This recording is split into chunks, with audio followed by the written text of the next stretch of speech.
I heard the meows coming from outside my window. Usually, I would just ignore it, but something compelled me to go outside and help this cat. As I cautiously followed the whimpers coming from the small creature, I nearly tripped over the rotting corpse of a dog. I found it odd, but continued my search. There in the darkness, I saw the glistening eyes of the cat. I stepped closer and noticed it was an odd-looking animal. I didn't recognize the breed, but I called for it, and the kitty slithered towards me.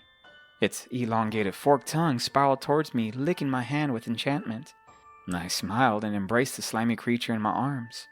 Each day my cat grows bigger, along with its appetite. I don't know what to feed it anymore. At first, it would eat other cats. Now, I feed it small children. Now that it's grown its tentacles, it seems as if its hunger is never satiated, and I fear it soon might eat me. I have the worst nightmares. In fact, I do my best not to fall asleep. I stay up most of the night with the lights on and passively staring at my phone. I even slap myself whenever I feel my eyes cautiously closing. I don't know what to do anymore. I drink coffee. So much coffee. The nightmares, I can't handle them anymore. My skin crawls from the thought of that thing. At this point, I'm not even too sure what's real. I haven't slept in 3 days, and I can feel my mind wandering. The room spinning as shadows somehow dance on my walls. You see, the nightmare doesn't happen when I'm asleep. It begins when I awake. Those first few seconds of me opening my eyes is when I see it. It likes to watch me sleep. I've been around death all my life. In fact, for some reason, death seems to follow me. When I was a kid, I witnessed the most gruesome car accident, a full-on collision, and I stood frozen in utter disbelief, horrified. And that's when I heard the laughter. There was a man standing next to the demolished car, his face covered in blood. I didn't know what to think. I figured he might have been part of the accident, but something was off. The strange man appeared another time when I saw a man suffer a heart attack at work. People rushing to his aid while I pulled out my phone to record, and as before, there it was. Laughter. That man was back. He appeared anytime someone was dying. So to my horror, when I became ill and heard the laughter coming from behind me, I knew I was dead. And when he opened his eyes, he realized it was in the closet. I told my son while finishing my climactic ending to my scary bedtime story. He pulled the covers over his small face, doing his best to hide from my story. I softly chuckled underneath my breath, seeing how enthralled he was in the world of spookiness I had laid before him. All right, son, it's okay. It's just a story. There's no monster in the closet, I told him. He remained unmoved and stayed hidden under the solace of his blanket. I now realized how terrified he was, so I decided to get up and approach the closet door, wanting to convince him it was safe. I presented the empty closet to him as I gestured with my hands. His withered, shaky voice called out to me, and I could feel my skin crawl as a sinister growl echoed throughout the room. But Dad, it's underneath the bed. I try my best to raise my son the right way, showing him hard work at an early age. I get him to do a lot of the household chores, but one thing he hates doing is throwing away the trash. I don't know why. Perhaps the bag is too heavy. So when I saw my son voluntarily throwing away the trash on his own, I smiled, but then realized the trash in the kitchen was still full. This left me curious, so I walked over to my son as he struggled throwing away the oversized trash bag. He quickly scurried away when he saw me coming, grabbing at my hand, pleading me not to look inside the trash container. I was left perturbed and wanted to know what my son was hiding. And as I opened the lid and stared down at the mystery, I could feel my skin crawl. because what I saw was my son's dead body. Can you hear it? That knocking? It doesn't stop. It first came in the middle of the night. The faint sound of knocking. A bit of horror crept into the forefront of my mind, bewildered as to why someone would be bothering me at this time of night. Approaching the door, I saw no one, just an empty hallway. The next night, there it was again, that knocking, but this time, a bit louder. As before, there was no one. This went on for days, the knocking. I needed to know who it was, so I decided to stay up late, waiting by my door. I could feel my skin crawling from fear. And finally, there it was, the knocking, and my eyes widened with complete terror. It was coming from my balcony, and I live on the 20th floor. My wife is a beautiful woman, someone I cherish with each passing day. She loves to wear makeup, something I don't think she needs, but it's her brand. She's a bit of an influencer, so me trying to be a good husband would spoil her and treat her to whatever she wanted. So when the revelation of her cheating on me with my best friend Joel came to light, I was absolutely left shattered. I begged her to choose me, not wanting to lose her. So I did what I had always done, and that is, I bought her more makeup. She took my gift to my delight and started to apply it on. I then could see her skin slowly begin to melt from the acid I had mixed in. And I smiled, because the only thought that crossed my mind was Joel wouldn't want her anymore, and now she would be mine forever. I have the strangest neighbor. I hardly ever see him, but whenever he does show himself, it's only for a few seconds. I usually wave hi to the odd man, and that's when I first noticed it. He had no face, no visible features, just a blur. I was quite perturbed by the incident, but my curiosity seeped to my very soul. I had to know how that was possible, so for days I stalked the man, following him anywhere whenever he would leave. I even broke into his house, doing my best to get a glimpse of his horrifying face. And that's when he caught me. I could hear his jovial laughter, reveling in the fact he had captured me. And that's when he somehow tore off my face and put on his own. Now, people stare at me bewildered and disgusted for having no face. I love ghost stories. It's something me and my friends have in common. We like to drive around in the back roads of our county, watching the tree line pass by us as the darkness engulfs our surroundings. This is when we tell each other our stories. Sometimes it's about the paranormal. Other times it's something more silly like a serial killer. But we like to scare each other. I have a scary one, Rebecca said as she cautiously kept her hands on the wheel while driving. Me and my other friends looked at each other with excitement, because Rebecca always told the best tales. I was driving on the same road last night. I was sad, and decided to end it all. And when I saw the headlights of an oncoming vehicle, I crashed into it and died.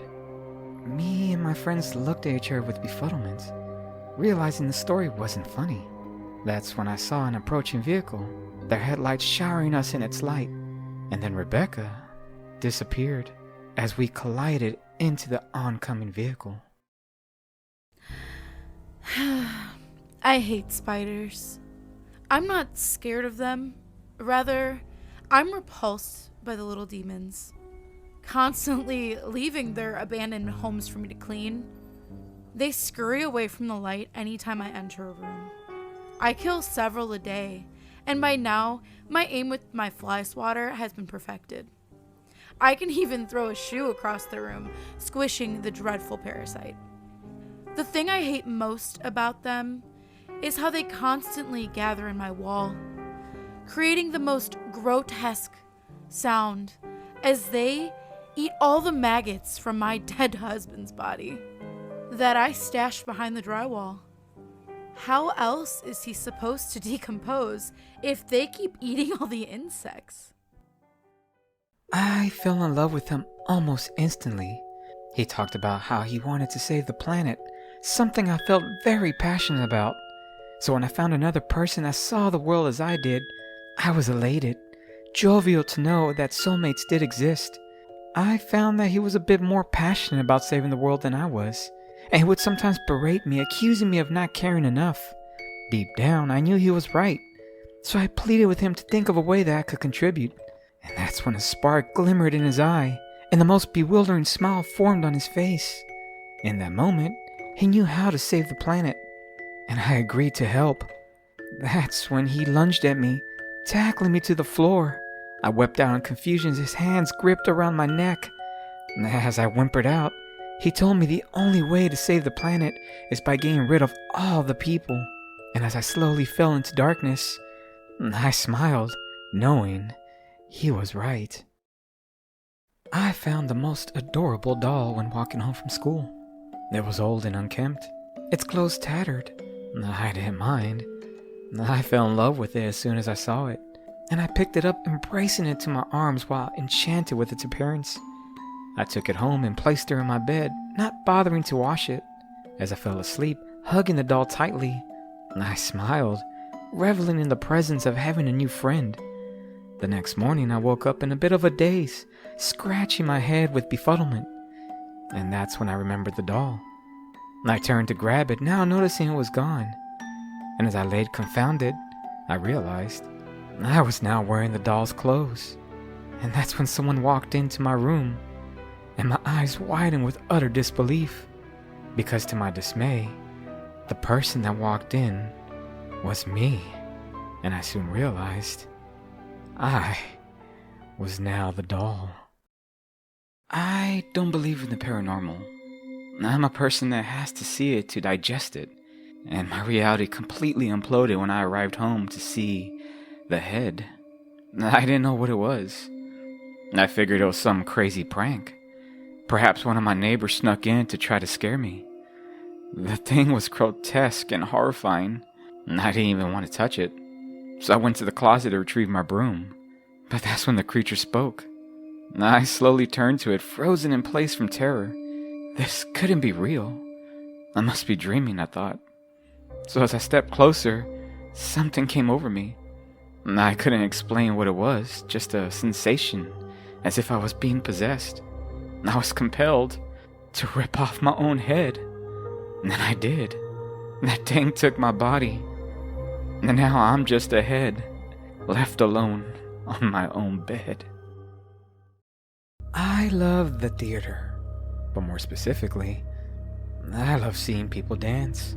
Something about the cultural expression that seeps from the art always leaves me enchanted.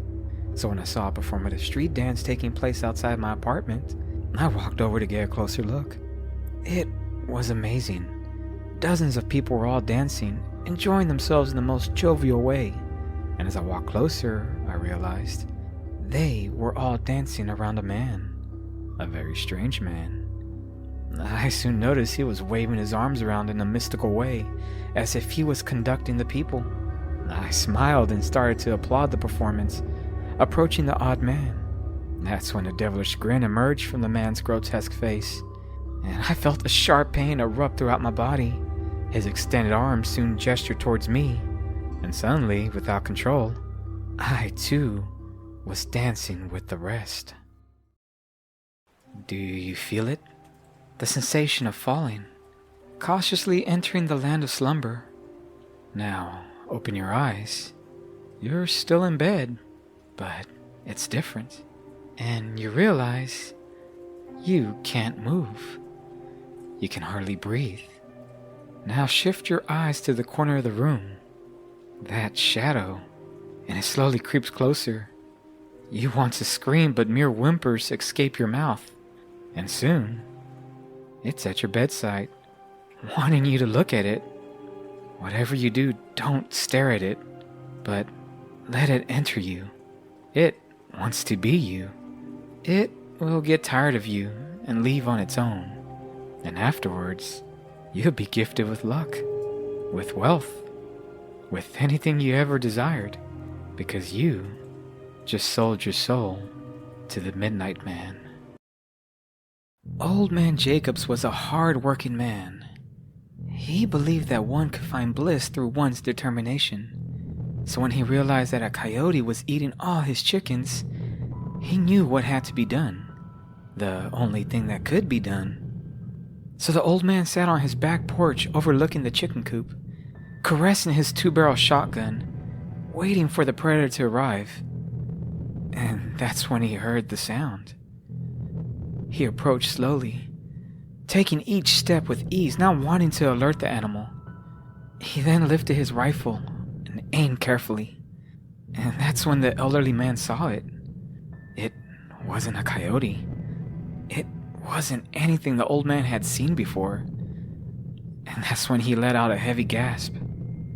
And unfortunately for Old Man Jacobs, that's all the creature needed to find him.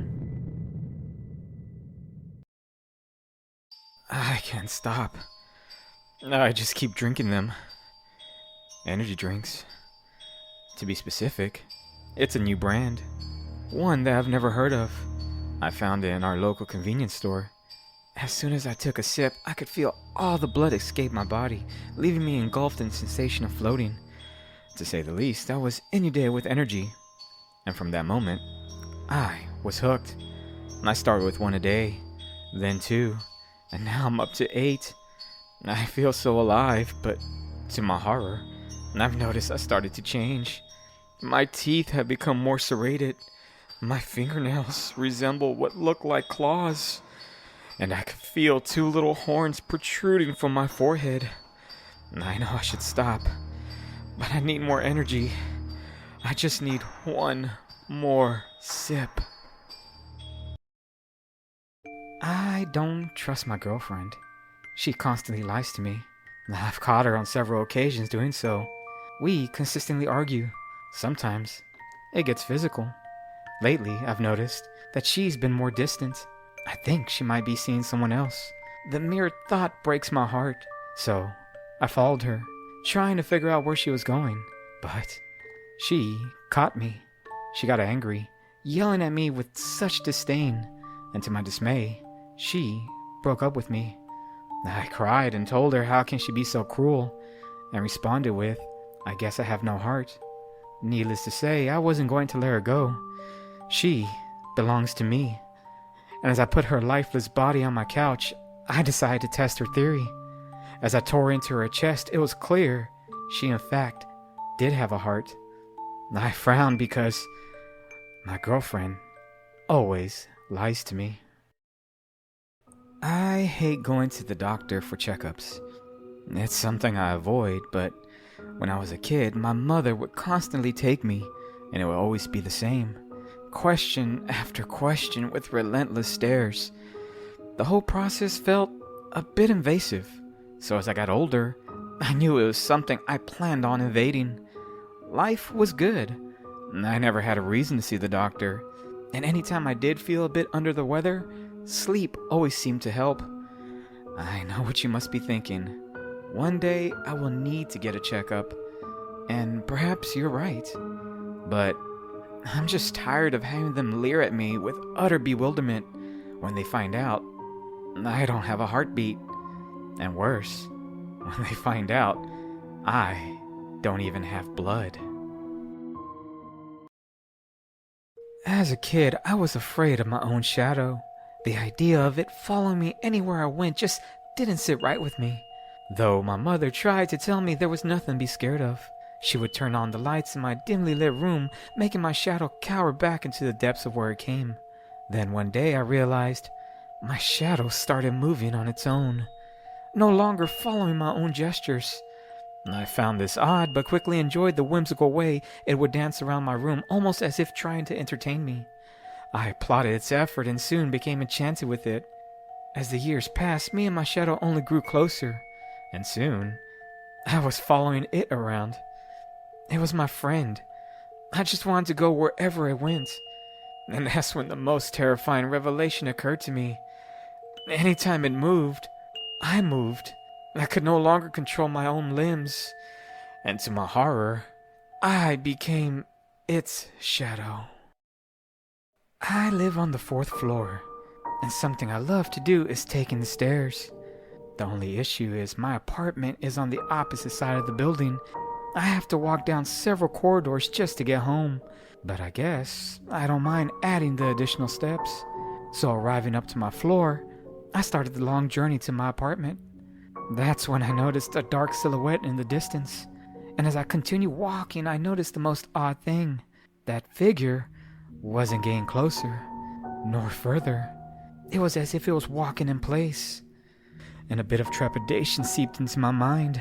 I began running frantically, turning at each corner, but that figure remained there in the distance. I've been walking for hours, and I'm still not home. But more horrifying, I just realized that dark silhouette was now getting closer. Legend has it that the door to room 104 locks on its own. Something I don't believe. I tried renting the room, but was told it was not available. So, I decided to steal the keys from the desk clerk. It was easy. A few bullets to the head and the struggle was over. A hideous grin grew on my face as I walked towards room 104. I searched for the key, but to my astonishment, the door was already unlocked. The door moaned out with a heavy shriek as I opened it and stepped inside. To my dismay, the lights wouldn't turn on, but I shut the door behind me. I actually heard it lock. I stood frozen with utter disbelief. I could feel a bit of fear seep into my mind as I went to unlock the door, but it wouldn't open. I banged and clawed at the door, but it wouldn't budge. And then I heard the most horrid voice whimper out to me. Once you're in the room, it doesn't let you leave.